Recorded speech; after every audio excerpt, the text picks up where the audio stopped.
सातारा जिल्ह्यातील आजच्या top 10 news दिनांक 14 मार्च 2026 powered by ambition science academy Satara. Scientific way of success. 11-12 science, NEET, JEE, MST, CET, CBSE, HSC crash course शिकवण्याचे साताऱ्यातील योग्य ठिकाण. संपर्क 95-1856-8168. सातारा जिल्हा मध्यवर्ती बँक नोकर भरती निकाल जाहीर. मुलाखतीबाबत बँकेचे जाहीर प्रकटन. सातारा जिल्हा मध्यवर्ती सहकारी बँक लिमिटेड सातारा या बँकेच्या सरळ सेवा नोकर भरती प्रक्रिया अंतर्गत ऑनलाईन परीक्षा निकाल बँकेच्या संकेतस्थळावर प्रसिद्ध करण्यात आलेला आहे. उमेदवारांना सदर संकेतस्थळावर स्वतःची युजर आयडी व पासवर्डद्वारे लॉग इन करून निकाल पाहता येणार आहे. गुणवत्ता प्राप्त उमेदवारांना त्यांचे मुलाखत पत्र बँकेच्या संकेतस्थळावर उपलब्ध करून देण्यात आले आहे. उमेदवारांना त्यांची युजर आयडी व पासवर्डद्वारे लॉग इन करून मुलाखत पत्र डाउनलोड करून घेता येणार आहे. मुलाखत पत्रात बैठक क्रमांक, ठिकाण, दिनांक, वेळ, सूचना याचा तपशील देण्यात आलेला आहे. गुणवत्ता प्राप्त उमेदवारांच्या कागदपत्रांची पडताळणी मुलाखतीची बँकेची जुनी इमारत, शिवाजी सर्कल, पवई नाका, सातारा येथे 20 मार्च 2026 ते 28 मार्च 2026 या कालावधीत घेण्यात येणार आहे. उमेदवारांनी निर्धारित वेळी मुलाखत ठिकाणी उपस्थित राहायचे आहे. यामध्ये काही अडचण निर्माण झाल्यास हेल्पलाईन नंबर 8956660336 वर त्वरित संपर्क साधून कार्यवाही करावी, याची सर्व उमेदवार नोंद घ्यावी असे आवाहन बँकेतर्फे करण्यात आले आहे. 6वीच्या विद्यार्थिनींनी तपासले 10वीचे मराठीचे पेपर. विडणी तालुका फलटण येथील उत्तरेश्वर हायस्कूल मधील प्रकार, शिक्षकावर कारवाईची मागणी. विडणी तालुका फलटण येथील उत्तरेश्वर हायस्कूल मधील शिक्षकाने चक्क 6वीत शिकणाऱ्या मुलींकडून 10वीच्या उत्तरपत्रिका तपासून घेतल्याचा प्रकार उघडकीस आला आहे. त्यामुळे शिक्षण विभागाचा सावळा गोंधळ चव्हाट्यावर आला आहे. वैभव शेंडे या शिक्षकाकडे 10वीच्या मराठी विषयाचे पेपर तपासण्यासाठी आले होते. नियमानुसार बोर्डाचे पेपर हे मुख्याध्यापकांच्या समक्ष गोपनीयरित्या शाळेमध्ये तपासणे बंधनकारक आहे.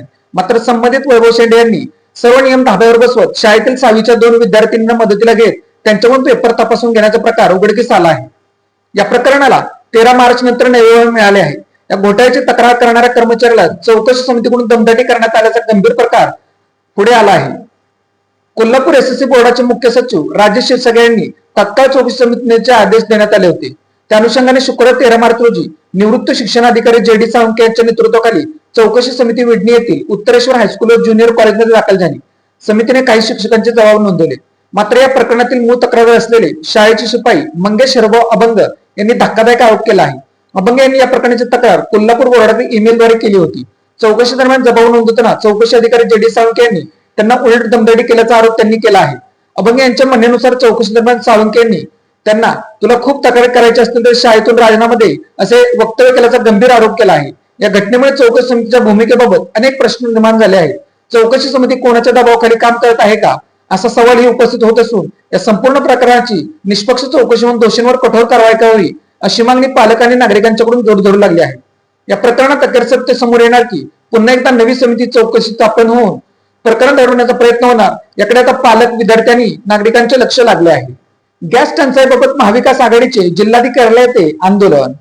युद्धजन्य परिस्थितीमुळे निर्माण झालेल्या स्वयंपाक गॅसच्या टंचाईच्या पार्श्वभूमीवर सातारा शहर महाविकास आघाडीच्या वतीने मुख्यमंत्र्यांना जिल्हाधिकाऱ्यांमार्फत निवेदन देण्यात आले. गॅस पुरवठा नियमित सुरळीत करण्याची मागणी या निवेदनातून करण्यात आली आहे.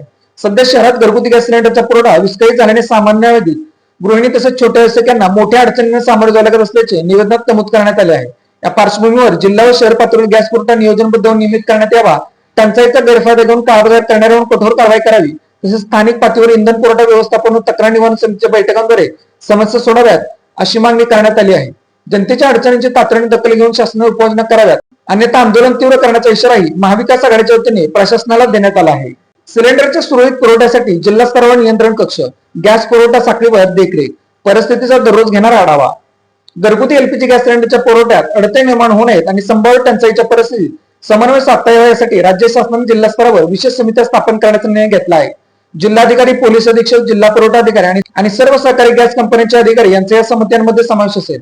गॅस पुरवठा साखळीवर देखरेख ठेवणे, कायदा व सुव्यवस्था राखणे तसेच दररोज परिस्थिती आढावा घेऊन अहवाल सादर करणे ही समित्यांची प्रमुख जबाबदारी असणार आहे, अशी माहिती पुरवठा अधिकारी वैशाली राजमाने यांनी दिली. जिल्हा बँकेचे 10 दिग्गज संचालक पडणार मैदानाबाहेर.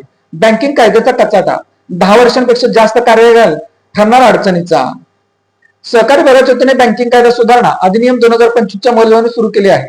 या कायद्यामुळे 10 वर्ष व त्यापेक्षा जास्त कार्यकाल पूर्ण झालेले सातारा जिल्हा मध्यवर्ती बँकेचे दिग्गज संचालक आगामी काळामध्ये मैदानाबाहेर पडणार आहेत. विद्यमान 10 संचालकांना या कायद्याचा फटका बसणार आहे.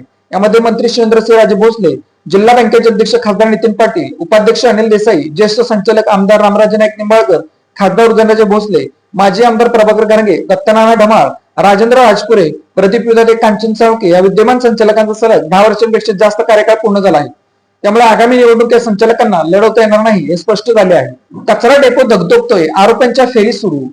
सातारा शहराचा कचरा, सोनगावचा त्रास आणि प्रशासनाची धावपळ अशी सध्या परिस्थिती निर्माण झाली आहे. दररोज सुमारे 50 टन कचरा सातारा शहरातून गोळा होऊन सोनगाव येथील कचरा डेपोत टाकला जातो. मात्र ओला सुका कचऱ्याचे विलगीकरण न करता एकाच ठिकाणी डंप केल्यामुळे कचऱ्याचा प्रचंड ढिगाला आग लागल्याची चर्चा रंगत आहे. आग काही प्रमाणात आटोक्यात आली असली तरी पाणी मारणे थांबवले की पुन्हा धुराचे लोट उसळत आहेत. त्यामुळे सोनगाव आणि जकातवाडी परिसरातील नागरिक त्रस्त झाले आहेत. विशेष म्हणजे महाराष्ट्र प्रदूषण नियंत्रण मंडळाने अद्याप हवेच्या गुणवत्तेची तपासणी केली नसल्याने नाराजी वाढत आहे. सोनगाव कचरा डेपो आगी प्रकरणी जबाबदारांकडून नुकसान भरपाई वसूल करा. मुक्ता लेवे. सातारा शहरातील सोनगाव कचरा डेपोला लागलेल्या भीषण आगीत नगरपालिकेचे मोठे नुकसान झाले आहे. या आगीत नगरपालिकेचे सुमारे 7 कोटी रुपयांचे सोलर पॅनल जळून खाक झाले असून परिसरातील नागरिकांनाही मोठा फटका बसला आहे. शेजारील शेतकऱ्यांची सुमारे 450 बांबूची झाडे जाळली. तसेच दार धुरामुळे ग्रामस्थांचे दैनंदिन जीवन दुष्कळीत झाले आहे. नगरसेवक मुक्तालेवे यांनी घटनेची उच्च स्तरीय चौकशी करून संबंधित कंपनीकडून नुकसान भरपाई वसूल करावी अशी मागणी जिल्हाधिकाऱ्यांकडे केली आहे. सदर बाजार सातारा येथून दुचाकीची चोरी. सदर बाजार सातारा येथील महावितरण कार्यालयाजवळ पार्क केलेली होंडा कंपनीची शाईन दुचाकी चोरट्याने चोरून नेली आहे. ही घटना 10 मार्च रोजी सायंकाळी 5च्या सुमारास घडली. या प्रकरणी यशवंत गणपत सावंत व 56 राहणार संगमनेर सातारा यांनी सातारा शहर पोलिसात फिर्याद दिली आहे.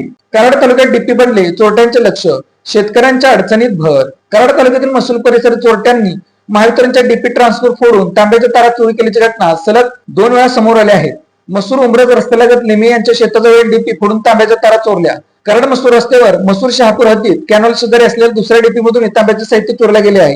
या प्रकारामुळे परिसरातील वीज पुरवठा 3 दिवसांपासून खंडित झाला असून पिकांना पाणी देणे कठीण झाले आहे. उन्हाच्या कडाक्यात वीज नसल्याने शेतकऱ्यांची पिके धोक्यात आली आहे. पिंपळे बुद्रुक येथील शिक्षिका विद्या संतोष लेंबे यांचे निधन. पिंपळे बुद्रुक येथील शिक्षिका विद्या संतोष लेंबे यांचे हृदयविकाराच्या धक्क्याने निधन झाले. गुरुवारीच त्यांना जिल्हा परिषदेकडून आदर्श शिक्षक पुरस्कार प्रदान करण्यात आला होता. दुसऱ्या दिवशी त्यांच्यावर अंत्यसंस्कार करण्याची वेळ आल्याने पिंपळे बुद्रुक परिसरात शोककळा पसरली आहे. त्यांच्या अंत्यसंस्कारावेळी प्राथमिक शिक्षक समिती व शिक्षक संघटनांचे पदाधिकारी, शिक्षक बँकेचे आजी माजी पदाधिकारी, विविध क्षेत्रातील मान्यवर उपस्थित होते. Made in Satara bag. Satara शहरातील महिलांनी बनवलेल्या उत्तम प्रकारच्या बॅग. संपर्क 9594 415 115. Lalit tailors. Look good feel good.